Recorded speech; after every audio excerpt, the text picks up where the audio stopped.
Opinion Bharat में आप सभी का स्वागत है। मैं हूं आपके साथ नेहा राय। दिल्ली में आज वक्फ बोर्ड संशोधन के समर्थन में हिंदुओं का प्रदर्शन है। जंतर मंतर पे तमाम हिंदू एक साथ मौजूद हुए हैं और प्रदर्शन का उनका मकसद है कि वक्फ बोर्ड में संशोधन नहीं, अब देश से वक्फ बोर्ड को खत्म करने की जरूरत है और सरकार से अपील है कि वक्फ बोर्ड को खत्म करे। अगर वक्फ बोर्ड खत्म नहीं होता है तो हिंदू सनातन बोर्ड भी चाहिए देश के अंदर। लेकिन यहाँ पे मौजूद लोगों से, प्रदर्शनकर्ताओं से एक बार हम बात करने की कोशिश करते हैं कि आखिर इनकी मांग क्या है, क्योंकि मुस्लिम पक्ष भी लगातार अन्य राज्यों में अलग अलग जगहों पे अपना प्रोटेस्ट जारी रखा है और उनका कहना है कि ये बिल सरकार वापस ले। सर, क्या नाम हुआ? मेरा नाम सचिन राघव है, मैं अलीगढ़ से आया हूँ। अलीगढ़ से आए हो प्रोटेस्ट के लिए? जी बिल्कुल। आप प्रोटेस्ट के लिए अलीगढ़ से आए हो? बिल्कुल। आपका क्या नाम हुआ? मेरा नाम कुलदीप। कहाँ से आप? हमें यहीं से हरमंडोल जेल के पास। अच्छा, आप भी बाहर से हो? नाम क्या? तनुज। तो आप लोग क्यों, मतलब प्रोटेस्ट का आप लोगों को क्या लग रहा है, क्या मकसद है? सरकार बिल में संशोधन कर रही है, विपक्ष मुस्लिम पक्ष अलग अलग प्रोटेस्ट कर रहे हैं कि इसके विरुद्ध में, आप क्यों प्रोटेस्ट कर रहे हो? देखिए, हम लोग केवल अपने हक की बात कर रहे हैं। हमारे बाप दादों ने हमेशा ये सिखाया है कि आपके जो हक का है आप किसी को किसी भी हालत में देना मत, अपने जो हक का है वो आप ले लीजिए हर हालत में। तो हम केवल अपने हक की बात कर रहे हैं, अपना हक छीन रहे हैं, अपना हक मांग रहे हैं और जब समय आएगा तो छीन लेंगे। अभी केवल मांग रहे हैं सरकार के जरिए, संविधान के जरिए। जब हमारा समय आएगा तो हम छीन लेंगे। बट क्यों, सरकार संशोधन तो कर रही है ना, आप क्या मांग रहे हो? आपकी मांग क्या है? देखिए, हम लोग आए हैं, आज का ये संवैधानिक देश है, यहाँ पर संख्या बल ही सब कुछ है। जब तक आप संख्या बल नहीं दिखाएंगे तब तक आपकी बात कोई मानने को राजी नहीं होगा। बात मानने को तभी लोग राजी होते हैं जब आप संख्या बल दिखाते हैं, क्योंकि संविधान से देश चलेगा। तो बस वही संख्या बल दिखाने के लिए, उन लोगों को ये दिखाने के लिए कि हम बिल पास में उसमें समर्थन करते हैं, इसलिए हम यहाँ सब एकत्रित हुए। लेकिन ओवैसी जी कह रहे हैं, जो अपने आप को मुसलमानों के मसीहा कहते हैं, वो कह रहे हैं कि ये तो गैर संवैधानिक तरीके से आप काम कर रहे हो, आप कैसे संशोधन कर सकते हैं? सरकार के खिलाफ वो अलग प्रोटेस्ट कर। देखिए, माननीय ओबीसी को बता दूं, मैं ओबीसी शायद एक गलत शब्द है मेरी नज़र में, मैं ओबीसी को बता दूं, ओवैसी को बता दूं, ओवैसी को बता दूं मैं कि जो हमसे कह रहा है ना कि गैर संवैधानिक चीज़ें हैं ये, वो जो कहता है उसका भाई और वो दोनों मिलकर कहते हैं कि 15 मिनट के लिए पुलिस हटा दो, हम देख लेंगे वो क्या संविधान से रिलेटेड है। जब वो सारे काम गैर संवैधानिक करते हैं, ये लोग सारे काम गैर संवैधानिक कर रहे हैं, तो हम कैसे संविधान की चिंता करेंगे? तो आप भी गैर संवैधानिक करोगे? नहीं, जरूरत पड़ने पर, और केवल उन लोगों के साथ, सबके साथ नहीं। जो गैर संवैधानिक तरीके से हमसे पंगा लेगा, उससे हम, अगर बात समय आएगा तो उससे भी हम गैर संवैधानिक तरीके से पंगा ले सकते हैं। ठीक है, आते हैं आपके पास। सर, क्या नाम है? मेरा नाम गौतम पटनायक है, मैं बजरंग दल दाहिनी के प्रदेश अध्यक्ष हूँ, आंध्र प्रदेश से। सर, क्या मकसद है प्रोटेस्ट का? सरकार इसमें अमेंडमेंट ला रही है, संशोधन कर रही है, विपक्ष अलग अलग जगहों पे प्रोटेस्ट कर रहा है, आपके प्रोटेस्ट का क्या मतलब है? हमारा प्रोटेस्ट यही है, अगर देश को जब बंटवारा हुआ था, आपने धर्म के आधार पे एक जगह पे ले लिया हो और अभी आपको फिर से यहाँ पे धर्म के नाम पे आपको प्रॉपर्टियाँ क्यों चाहिए?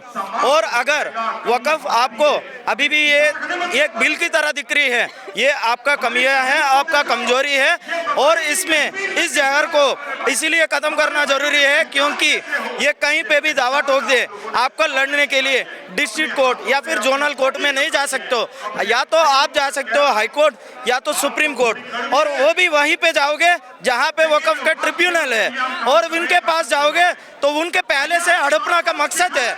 और हमारा पुस्तिया लड़ी, राम जन्मभूमि हो, ज्ञान वापी हो या फिर कृष्ण जन्मभूमि हो, बहुत सारे होटल है, बहुत सारे तीर्थ स्थल है, कहीं पे भी आप देखा जाए वो वक़्फ़ ने एक बार दावा ठोक दिया तो सालों साल आप कोर्ट कचहरी में चक्कर काटते रहोगे।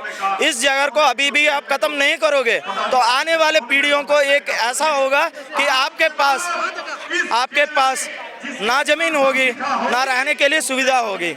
लेकिन ओवैसी जी कह रहे हैं आप गैर संवैधानिक तरीके से संशोधन कर रहे हैं, विपक्ष अगर जेपीसी रिपोर्ट में अपना असहमति जता रहा है तो उसको आप फाड़ के फेंक दिए, उसको सरकार सुन नहीं रही है, तो इन सब मुद्दों पे आखिर उनका क्या? ये गैर संवैधानिक है, ये कैसे गैर संवैधानिक हो सकती है? तुमने एक जगह पे दावा ठोक दिया और आप जब एक कोर्ट कचहरी में सुनाई होती है, आप राम जन्मभूमि के सुनाई में भी आप लोग बोलते हो सुप्रीम कोर्ट ने गलत फैसला ले लिया था। ज्ञान वापी में अगर सुनवाई हुई उसमें भी आपको तकलीफें हुई, संभल में जब सुनवाई हुई, कोर्ट कचहरी में सुनवाई हुई, वहाँ पे भी आपको तकलीफें हुई, वहाँ पे भी आपको परेशानी हुई कोर्ट से। आप किस चीज़ के लिए लेके जा रहे हो? आप सिर्फ और सिर्फ यही चीज़ बता रहे हो कि आपको आपका लैंड हड़पना है और आपको जिहाद करना है। वो कह रहे हैं कि सरकार संशोधन इसलिए कर रही है ताकि मुसलमानों के सारे जमीन, मस्जिद, उनके जितने दरगाह सब वापस ले सके, हड़प सके। हमें इबादत करने की जगह तक को नहीं देंगे, वो मुसलमानों को ऐसा कह के जगा रहे हैं। ये अपने जो मुसलमान जो है उन लोगों को भड़काने की कोशिश में कर रहे हैं।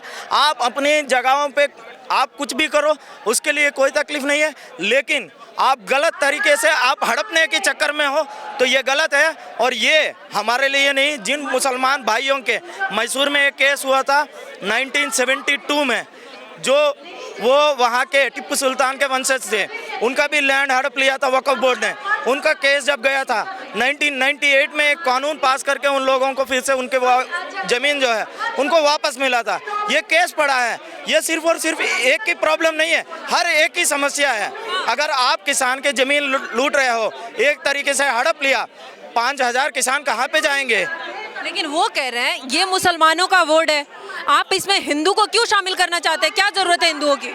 अगर यही कहना चाहते हैं तो एंडोमेंट डिपार्टमेंट में जो मंदिरों को आपने कंट्रोल कर रखे हैं, वहाँ पे गैर धार्मिक लोग क्यों काम कर रहे हैं? वहाँ पे क्यों? कह रहे हैं मंदिरों में भी मुसलमानों को शामिल करो, मंदिरों की कमेटी है वहाँ पे आप शामिल करो मुसलमानों को। वहाँ पे शामिल कर रहे हैं ना, वहाँ पे तो सरकार शामिल कर रही है, हर तरीके से कर रही है। अभी तोड़ने का वक्त है, अभी इसलिए का तोड़ने का वक्त है। क्या मस्जिद में कोई अन्य व्यक्ति जो है वहाँ पे उनके क्लर्क बन के रह सकते हैं? मैं ओवैसी को सीधा क्वेश्चन पूछना चाहता हूँ, ये अगर समाधान देंगे मैं आपको आपके जो क्वेश्चन है उसके समाधान दूंगा। ठीक है, यहाँ पे आपको दिखा दें लोगों का हुजूम है। एक बार हम दिखाना चाहेंगे, बहुत सारे लोग हैं, बहुत सारे सनातन यहाँ पे मौजूद है और वो इसमें अपनी बात रख रहे हैं कि वक्फ बोर्ड को खत्म करना जरूरी है। उसी के समर्थन में तमाम हिंदू यहाँ पे मौजूद है, उनको सुन भी रहे हैं, अलग अलग तरीके से ज्ञान दिया जा रहा है, लोगों का हुजूम है। लेकिन आखिर क्यों सरकार तो इसके समर्थन में हिंदुओं के साथ है, फिर भी हिंदुओं को प्रदर्शन करना पड़ रहा है, तो आखिर क्यों? सर क्या नाम हुआ? मैं सभी से जितने भर्ती यहाँ आज सर क्या कहेंगे, क्यों मतलब आप लोगों को क्यों प्रदर्शन करना पड़ रहा है? सरकार तो हिंदुओं के साथ है, वक्फ बोर्ड में संशोधन हो ही रहा है, बावजूद इसके क्यों प्रदर्शन क्यों? यहाँ जो भी हमारे गवर्नमेंट के समर्थन में ही आए हम। जैसे भगत सिंह और चंद्रशेखर आजाद जैसे लगता है संशोधन होना चाहिए। तो यहाँ हमारे संशोधन या खत्म होना चाहिए। खत्म होना चाहिए। वो आपके लिए क्यों सर? जब सेकुलर देश है, सेकुलर कंट्री है, तो इसमें फिर अलग अलग कानून क्यों होने चाहिए? तो सबके फिर तो वो कहते हैं कि यहाँ पे मुसलमान भी रहे हैं, हमारे पूर्वज भी देश को आजाद करने में अपने कुर्बानी दी है, तो मुसलमान कहाँ जाएंगे? हम इस देश की मिट्टी के लिए अपना खून बहाए हैं। इस देश में सबके लिए एक ही कानून होना चाहिए। समय नहीं लगेगा, वक्त बहुत ये समाप्त हो जाएगा। तो ओवैसी जी कह रहे हैं गैर संवैधानिक तरीके से आप संशोधन कर रहे हैं, संशोधन की जरूरत ही नहीं है, आप मुसलमानों के जमीनों को हड़पना चाहते हैं। जो वक्फ है वो संविधान के तहत ही बना हुआ है, और जो संशोधन हो रहा है वो भी संविधान के तहत ही होगा। तो अलग कैसे हो गया? वो तो झूठ बोलते हैं। एकजुट होंगे। सरकार संशोधन कर रही है, आप कह रहे हैं कि आप लोगों का कहना है कि खत्म होना चाहिए, फिर कैसे होगा? खत्म कैसे होगा संशोधन में? क्योंकि ये एक्ट ही संवैधानिक है ही नहीं। ये आप कॉन्स्टिट्यूशन के हिसाब से संवैधानिक, कोई भी वक्फ बोर्ड ऐसा नहीं हो सकता, बन नहीं ये सकता। तो गरीब तबके के लोगों के लिए एक बोर्ड बना था, फिर उसमें क्या दिक्कत है? फिर गरीब कहाँ जाएंगे? उनका रिलीजियस मैटर है, इसमें गवर्नमेंट का क्या लेना देना? गवर्नमेंट ही बनाई थी ना सर। हाँ, तो गलत बनाया ना, उस समय गलत बना होगा, तभी तो संशोधन हो रहा है इसमें।